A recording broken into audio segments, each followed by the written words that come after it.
C'est évident qu'on vit sur la bête depuis 5 ans avec une certaine jubilation. Un personnage aussi caricatural, aussi fou furieux, il faut bien le dire. Aucun humoriste ne pouvait en rêver jusqu'à présent. Vous vous souvenez, Frédéric Lefebvre, le nombre de conneries qu'il était capable d'aligner en une seule déclaration? C'était fabuleux. Allez-y, monsieur, libérez-vous. Bon, d'un autre côté, ça s'épuise un peu. Hein. Il y a un moment où les inconvénients de la chose prennent le pas sur les avantages. Hein. En tant que citoyen, je trouve que les inconvénients deviennent très lourds à porter. Et puis ils l'ont été pour moi, qui ai été viré de France Inter sur ordre de l'Élysée, en même temps que Stéphane Guillon. Donc c'est vrai qu'on est bien content qu'il dégage. Hein. Mais rien ne m'empêche de continuer de critiquer, bien sûr, François Hollande, dont je pense qu'a priori la politique ne devrait pas être très très différente, en tout cas sur le plan économique, profondément que celle que menait son prédécesseur. J'ai oublié de vous demander pour qui vous allez voter dans 15 jours. Qui va voter pour Eva Joly? Oh la vache.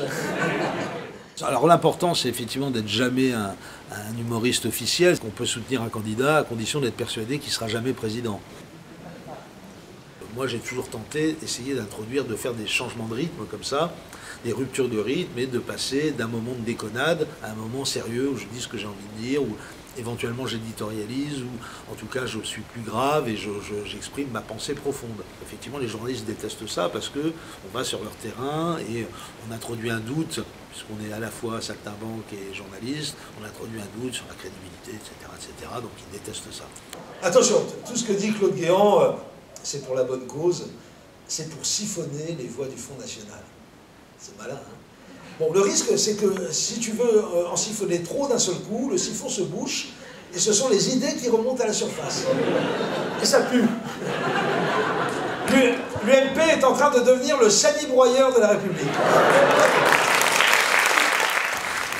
Il a été question de retirer la carte de presse aux reporters du Petit Journal. Moi, je pense que justement, c'est parce qu'ils avaient leur carte de presse qu'ils ont pu sortir tout ce qu'ils ont sorti. Et Dieu sait qu'ils ont fait du bon boulot. Moi, je les ai défendus quand Mélenchon s'y attaqué et tout ça. Je trouvais que c'était une faute politique. Il avait tort de s'en prendre au Petit Journal. C'était pas très malin, même si ils ont pris un peu le melon, il faut le dire. Ils se prennent un peu, voilà. Ils sont un peu ridicules de ce point de vue-là. C'est dommage qu'ils ne prennent jamais la peine de s'écouter raconter des conneries, Bernard-Henri. Ça lui permettrait peut-être d'acquérir quelques rudiments de sens de l'humour. Il en manque cruellement. Le jour où Bernard-Henri Lévy sera capable de rire à ses propres dépens, on pourrait installer des cliniques de chirurgie parodontale à la sortie des poulaillers. Je pense que le fameux sketch de Desproges sur les Juifs pourrait être fait aujourd'hui par quelqu'un qui a autant de talent que Desproges. Il passerait aussi bien aujourd'hui qu'il est passé à l'époque. Le talent permettant effectivement de passer outre un certain nombre de tabous. Mais il y a des accidents d'histoire. Le quinquennat Sarkozy est un accident d'histoire. Dans ce sens-là, où il y a une régression, effectivement, de la liberté d'expression. On en a été les victimes, Stéphane Guillon et moi-même. Être viré par un directeur des programmes, je trouve ça à la limite compréhensible, que le type ne vous aime pas, il n'aime pas ce que vous foutez, il vous vire. Être viré par un président de la République, là, ça pose un problème sérieux. C'est pour ça qu'on s'est défendu avec Guillon et qu'on s'est bagarré. Et voilà, on a gagné au prud'homme, tous les deux, notre procès. Voilà, moi j'ai pas jamais subi de censure à France Inter avant d'être viré, mais j'ai été viré 2 fois quand même. Donc voilà. Alors est-ce qu'on pense à la censure? Bien sûr, on fait gaffe, on essaye de garder un peu de boulot, quoi. Donc il faut quand même. Puis on s'auto-censure parce qu'on a. Donc moi j'ai mes propres valeurs personnelles, mes tabous, des choses que j'ai pas envie de dire à tel moment. C'est pas que j'ai des thèmes interdits, c'est qu'il y a des choses que je m'interdirais de dire à certains moments et pas à d'autres, par exemple. Voilà, ça dépend du contexte. Donc voilà, si vous choisissez de donner vos opinions et de les donner, de les marteler de manière un peu visible comme moi, effectivement, vous aliénez une partie du public, une partie de la presse, et bon, il faut l'assumer. Moi, j'ai pas besoin de millions de gens pour pouvoir vivre de mon métier. Quelques centaines suffisent. Eh ben j'en ai ma claque, moi, de jouer tous les soirs devant un parterre de profs anonymes. Et pas n'importe quel prof, hein. Les miens, ils ont la culture du résultat chevillé à la blouse.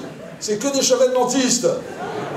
À tout moment, je m'attends à me prendre un morceau de craie dans la tronche. Cela dit, ils doivent être contents, hein. 250 profs pour un seul élève, pour un adhérent à la FSU, c'est un fantasme aussi excitant que 70 vierges pour un djihadiste.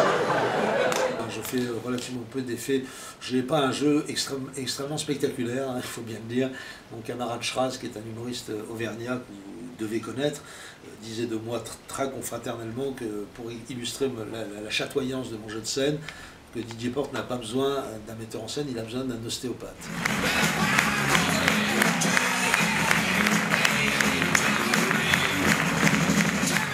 J'ai une image un peu de gauchiste psycho-rigide, vaguement stalinien. En tout cas, c'est l'image que je cultivais au Fou du Roi avec Stéphane Bern, lui-même en étant un suppôt de la monarchie. Donc ça me semblait marrant de caricaturer. Donc j'ai pris une photo de moi il y a une douzaine d'années quand même, parce que la propagande doit être mensongère par principe. Donc voilà. Et puis mon ami Kologan, qui est un graphiste de grand talent, a pris une affiche de Mao Tse-tung et a opéré la fusion entre les deux, ce qui fait cette pure merveille. Je trouve. J'aime beaucoup, c'est lui qui a rajouté ça conformément aux directives du 5e plan.